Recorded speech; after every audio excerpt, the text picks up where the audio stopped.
नमस्कार, मी Vedika soulful cooking channel मध्ये तुम्हा सगळ्यांचे खूप खूप मनापासून स्वागत करते। तर आज आपण बनवलेले ज्वारीचे उत्तप्पम, भरपूर अशा भाज्या घातलेली हेल्दी अशी रेसिपी आहे। अगदी झटपट अशी होणारी, अवघ्या 20 ते 25 मिनिटांमध्ये होणारी ही रेसिपी आहे।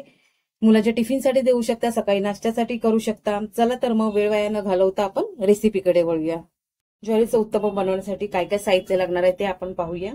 इथे मी काही भाज्या घेतलेल्या आहेत, जे घरामध्ये आपल्याकडे असतील ते आपण घेऊ शकतो। इथे मी थोडासा कांदा घेतलेला आहे बारीक चॉप करून, टोमॅटो घेतलेला आहे, सिमला मिरची घेतलेली आहे, मिरची घेतलेली आहे, गाजर घेतलेलं आहे आणि थोडीशी कोथिंबीर आहे। त्यानंतर घरातली कोणतीही एक वाटी घ्यायची। आता मी ह्या वाटीने घेते, याच्यामध्ये पाऊण वाटी एवढं मी हे घेतलेलं आहे ज्वारीचं पीठ। त्यानंतर ह्याच वाटीने मी घेतलेलं आहे बारीक रवा घेतलेला आहे। हा बारीक रवा घ्यायचा आहे, जर जाड रवा असेल तर मिक्सर मधून काढून घ्यायचा आहे। त्यानंतर दही घेतलेलं आहे 1 वाटी एवढं पूर्ण। त्याच्यानंतर मीठ लागणार आहे, थोडंसं काळी मिरी, जिरं लागणार आहे। आता दही तुम्हाला जर घ्यायचं असेल ना, तर मी हे बघा, हे ना 10 वाले जे डबे असतात ना, ते मी हे 3 डबे असे पूर्ण टाकलेले आहेत, म्हणजे 1 कप आपलं झालेलं आहे दही। तर असं पण घेतलं तरी पण चालेल।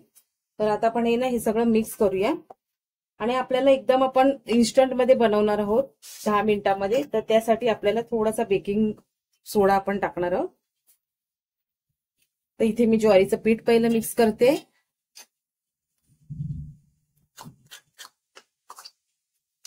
त्यानंतर रवा आणि पाणी पण आपल्याला लागणार आहे। हे मिक्स करायचंय। दही कोणतंही तुम्ही वापरू शकता, जे घरी तुम्ही लावता ते वापरलं तरी पण चालेल। आता हे सगळं मिक्स करून घ्यायचं। यामध्येच मी टाकणार आहे भाज्या थोड्या थोड्या, थोडासा टोमॅटो टाकते, थोडासा मी ना वरून टाकायला ठेवते, थोडासा कांदा, थोडीशी कोथिंबीर, थोडीशी सिमला मिरची, त्यानंतर मिरची आणि थोडंसं गाजर। हे तुम्ही तुमच्या आवडीनुसार टाकू शकता। जर बॉईल केलेले कॉर्न असतील तर ते तुम्ही टाकू शकता, मक्याचे दाणे, नाहीतर मटार असतील तर ते पण टाकले तरी पण चालतील। ज्या भाज्या असतील तुमच्याकडे त्या टाकायच्या आहेत। आता थोडं थोडं पाणी टाकायचं यामध्ये। यामध्येच मी टाकते आता मीठ, चवीनुसार मीठ टाकायचंय, थोडीशी काळी मिरी पावडर, छान एक चव येते तशी आपण मिरची टाकलेली आहे, आणि जिरं थोडंसं। इथं काळी मिरी पावडर टाकून बघा, थोडंसं जिरं,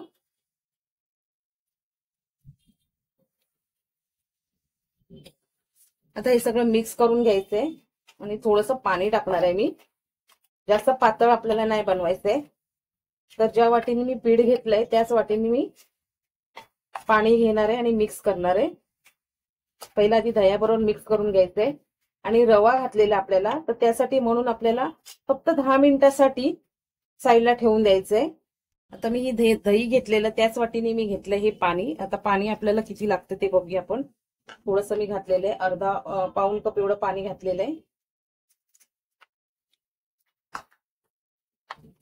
हे बघा, इथे मला साधारण अर्धा कप एवढं पाणी लागलेलं आहे।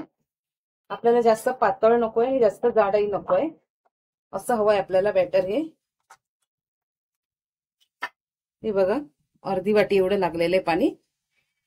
त्यानंतर आपल्याला काय करायचंय, मी इथे राई आणि कढीपत्त्याची ना फोडणी देणार आहे। 1 चमचा तेल गरम करणार आहे, आणि त्याच्यामध्ये ते आहे ना फोडणी आपण याच्यामध्ये टाकू शकतो। जेव्हा उत्तप्पम काढतो ना तेव्हा पण आपण टाकलं तरी पण चालेल, पण मी याच्यामध्ये टाकते, म्हणजे कसं छान एक मस्त फोडणी पण बसेल आणि उत्तप्पम आपले छान लागतात।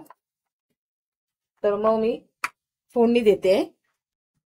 हे गरम करून घेतलंय तेल, 1 चमचा तेलामध्ये राई आणि कढीपत्ता,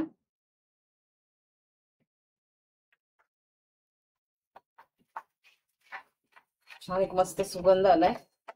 तर यामध्येच आपल्याला टाकायचंय, आपण इन्स्टंट करणार, लगेच आपल्याला झटपट करायचंय, वेळ नाहीये। जर समजा तुमच्याकडे वेळ असेल तर तुम्हाला बेकिंग सोडा जर वापरायचा नसेल तर तुम्ही हे बॅटर आहे ना अर्धा तास ठेवू शकता, अर्धा ते पाऊण तास ठेवून द्यायचंय बिना सोडा घालायच्या आधी.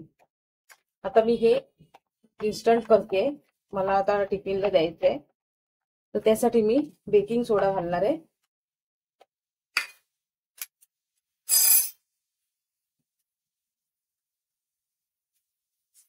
एवढा आपण बेकिंग सोडा घालायचंय आणि छान असं मिक्स करून घेते आणि 10 मिनिटं साईडला ठेवून देते.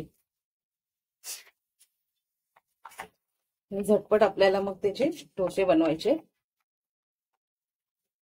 उत्तपम काढायचे.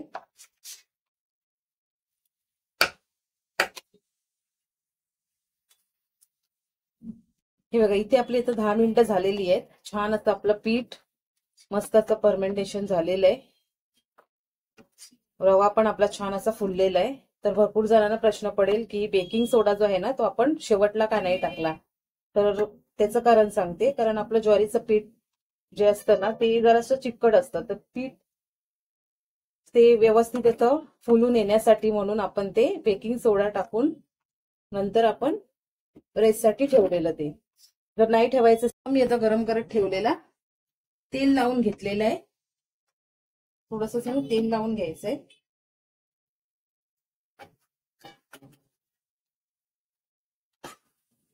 निर्लेपच्या तव्यावर तुम्ही करू शकता, नाहीतर लोखंडी तव्यावर पण करू शकता. कोणत्याही तव्यावर केलं तरी चालेल. आता आपण जे तुम्हाला कोणत्या साईजचं हवंय त्या साईजचे उत्तपम काढून घ्यायचे.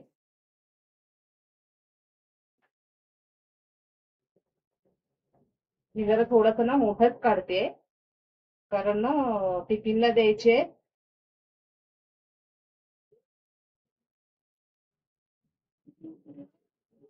पसरवून घ्यायचंय व्यवस्थित. थोडं मी झाकून ठेवते आणि फ्लेम ठेवायची आपल्याला स्लो टू मीडियम फ्लेम ठेवायची आहे. 2 मिनिटांनी झाकण काढून आहे ना बघायचंय आपल्याला. हे बघा छान मस्त ती जाळी पडलेली आहे, पीठ आपलं हलकं झालेलं ना.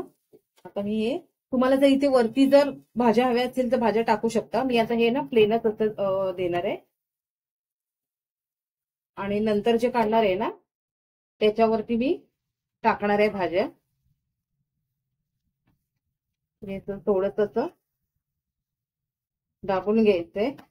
तशा भाज्या आपण टाकलेल्या आहेत. परत थोडंसं झाकून ठेवायचंय आणि आपलं उत्तपम तयार होणार आहे.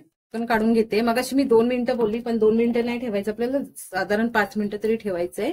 आणि त्यानंतर कारण ते शिजायला पाहिजे ना चांगलं व्यवस्थित, त्यासाठी झाकून ठेवायचंय. तर मी चुकीने 2 मिनिटाचं बोलली. हे बघा हे छान असं शिजायला पाहिजे, कच्चं राहायला नकोय. मस्त हे शिजलेलं आहे बघा, कलर आलेला आहे त्याला.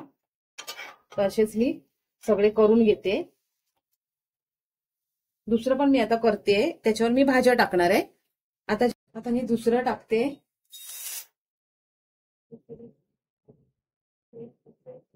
त्याच्यावरती मी त्याचा भाज्या टाकते. थोडासा टॅमॅटो, थोडीशी कोथिंबीर, शिमला मिरची थोडीशी आणि थोडासा कांदा.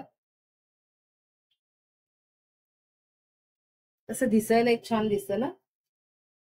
माझी मुलगी कशी जास्त खाणार नाही भाज्या, म्हणजे अगोदरच आतमध्ये टाकलेले आहेत आणि बाहेरून पण, म्हणून मी ते मगाच आहे ना ते नाही टाकलं, 1 किलो भाज्या नाही टाकल्या.